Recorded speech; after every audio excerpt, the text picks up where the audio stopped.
What's up, everybody? It's Barry with Vulcan Glass Art Studio. Today's going to be the first project in our Intro to Marbles series, the Nebula Marble. As always, all of the glass and tools that you need for this project are on screen. So, like the video, hit that subscribe button, and let's get started. The first step in our Nebula Marble is to take our 12mm clear rod. We're going to heat up a large section of it.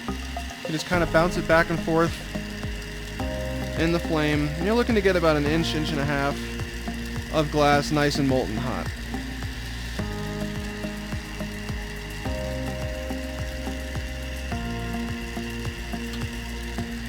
Once this is nice and hot, we're going to take it over to the marver and take our smusher, and we're going to smush it flat. And yes, that's the technical term, the smusher.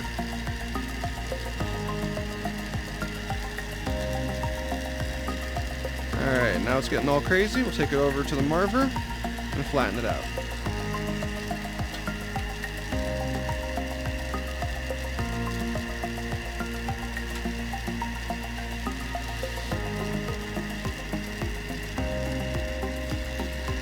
A lot of times when you do that, it gets a little off center.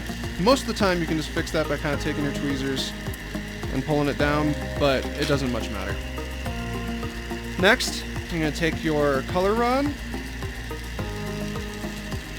and you'll see how there's part that divots like that. Don't put your color here, put your color on the completely flat, even side.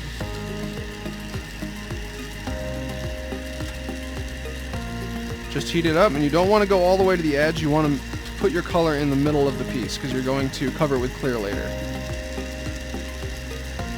Get it nice and molten and just paint it down.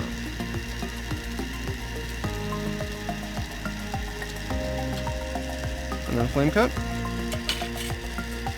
Grab your second color. I tend to use contrasting colors, but this is one of those projects you can literally pick any colors you want and just kind of play with it. Now you want to make sure you lay it right next to and pushing into the previous line of color so that you don't trap any air bubbles. And flame cut. Now you want to heat that color up. Don't really heat up the clear. The residual heat will kind of bleed over to the clear. Once it's nice and hot, you're going to smush it flat again.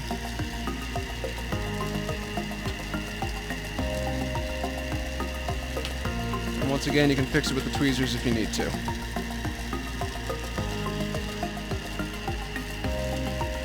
Alright, so now the texture's pretty much gone on that clear, or on that color. So now we're going to encase it in clear.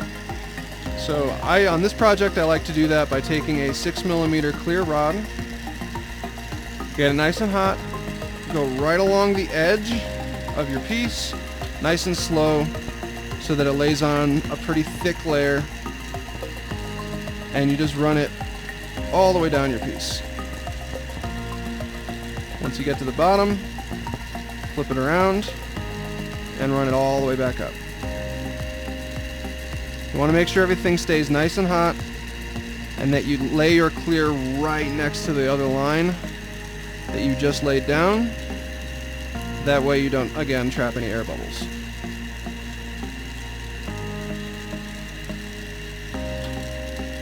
Heat where you want the glass to go, not just where the glass is. That way the glass will be nice and hot when your clear rod gets there, and that'll also help from trapping air bubbles.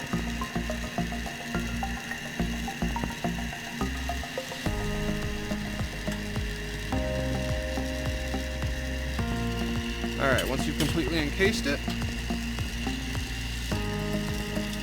it comes time to twist it all up. Just take another 6mm clear rod, we're going to use that as a handle. And then you want to heat your entire piece up, and we're going to twist it, and we're going to pull it and get it to be a long twisted stringer.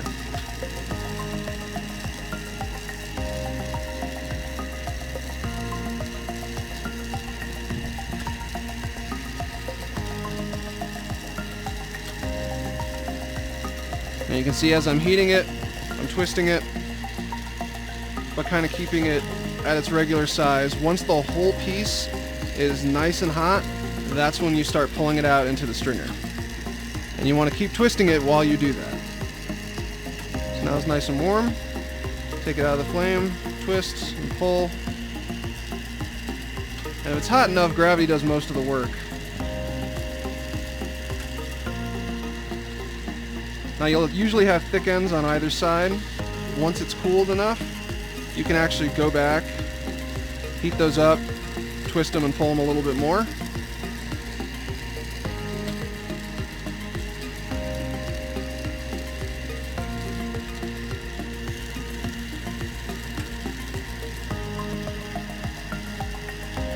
And then we'll hit this side and do the same thing.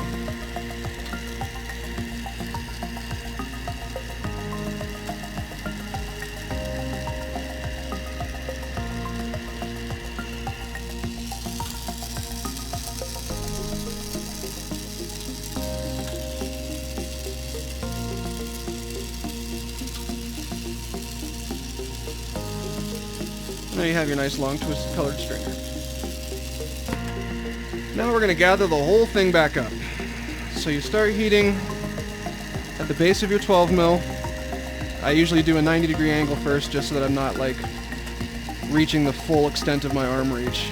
And now you're going to gather this all back up in as random a pattern as possible, making sure that both the piece of glass you're gathering onto and the piece of glass that you're gathering from are both really hot, because again, air bubbles. The hotter everything is, the less chance you're going to trap air.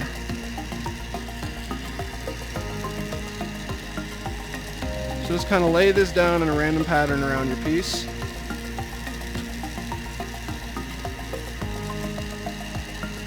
Thinner stringers will gather on a little bit easier, but thicker spots will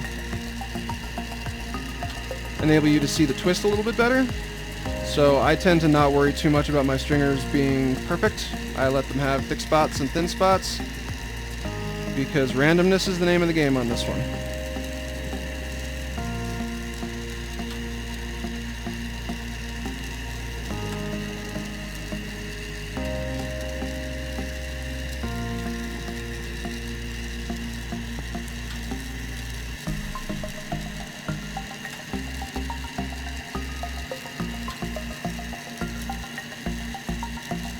Alright, so once you got enough color on there, go ahead and flame cut. And now you've got a blob. So, first step from this, we're going to take our marble mold. I'm using a 5-in-1 infinity mold. I love this mold, it's my favorite tool. Get your blob nice and hot.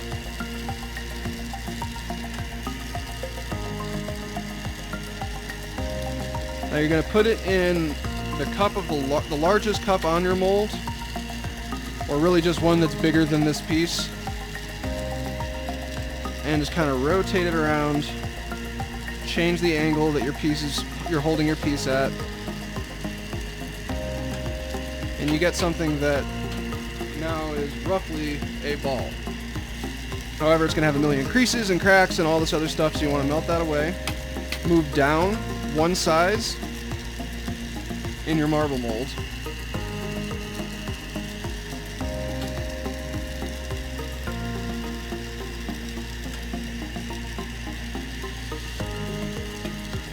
And do it again. Now the correct size for the marble mold, you actually want to be using the rim of the mold and not so much the cup to shape your marble. So it's usually going to be one size smaller than you feel like it should be. And so on mine, that is the second largest for this particular marble. Every time you hit the mold, make sure you flame it, put it in the flame afterwards. Otherwise, there will be creases and stuff on your piece, and nobody wants that. Alright, so now we've pretty much got a marble. It's time to take off that thick 12mm rod. So we're going to add a handle. I'm going to be using a 6mm clear handle.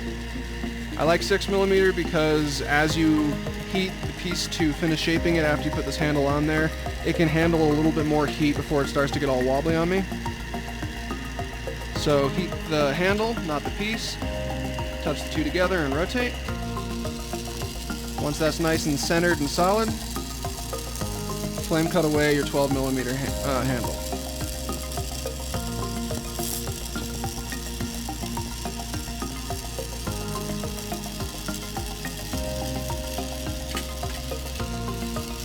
Go like that. Clean that up a little bit.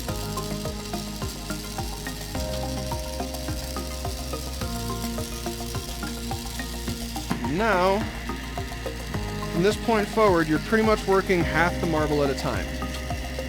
So I'm going to focus all my heat on that bottom half of the marble, get it nice and hot, and then we're going to put it in the marble mold.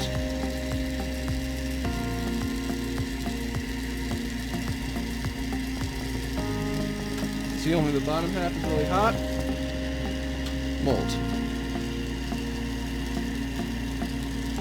Put it back in the flame. Get rid of any creases. Put it in the mold one more time, make sure it's nice and smooth. And then in the flame one more time. Alright, so now we've pretty much got a round marble. However, I always change the axis at least one time when I'm creating a marble. I've found that sometimes if you only use one axis, it'll look perfect, but then when you go to roll it, it has a wobble. And a marble that doesn't roll correctly is not a marble. So, change the axis, we're going to do another cold seal. Heat out the tip of another 6 millimeter rod. Put it at an angle. Tap off the other one. If your handle is still hot, when you tap it, you can drop your hand like I just did, and that will actually help center your marble on your new handle. Also, by tapping when the new handle is warm, it'll also make it less likely for that handle to also pop off when you're trying to remove the previous one.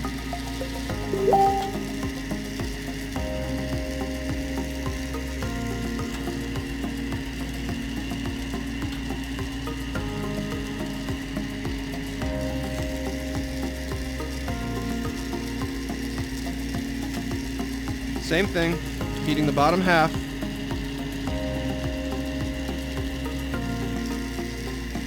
Alright, so now you're going to let this cool for a second.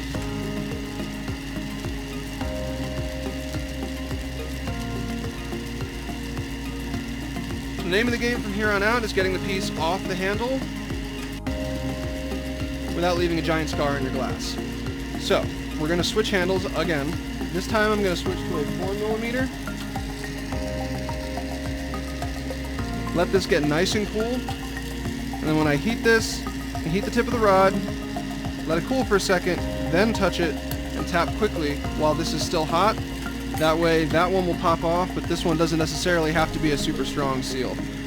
And you can see how now I'm holding it at a nice downward angle. The weaker that actually puts a little bit less stress on the seal. So if you have a weaker seal, holding it at a downward angle will help make sure that it doesn't just pop off randomly because it feels like it. So we're going to heat up that bottom where the previous handle was. Get it nice and hot, run it through the mold.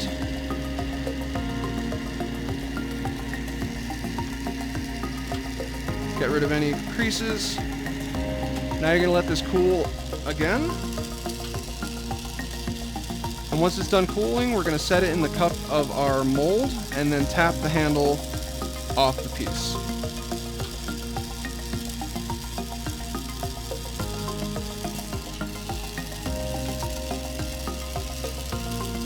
Set it in the mold, easy tap, will pop right off. There's going to be a tiny little scar left over on your piece. Hit that with the flame. Make sure you hit around it so that the rest of the glass will kind of fill in that tiny little scratch that's left over. And there you have your marble. Toss it in the kiln, and you're on to the next one. Hey everybody, thanks for watching. If you enjoy the content, like the video, hit that subscribe button, and then if you want to support the channel further, check us out on Patreon at Vulcan Glass TV. I'll see you in the next one.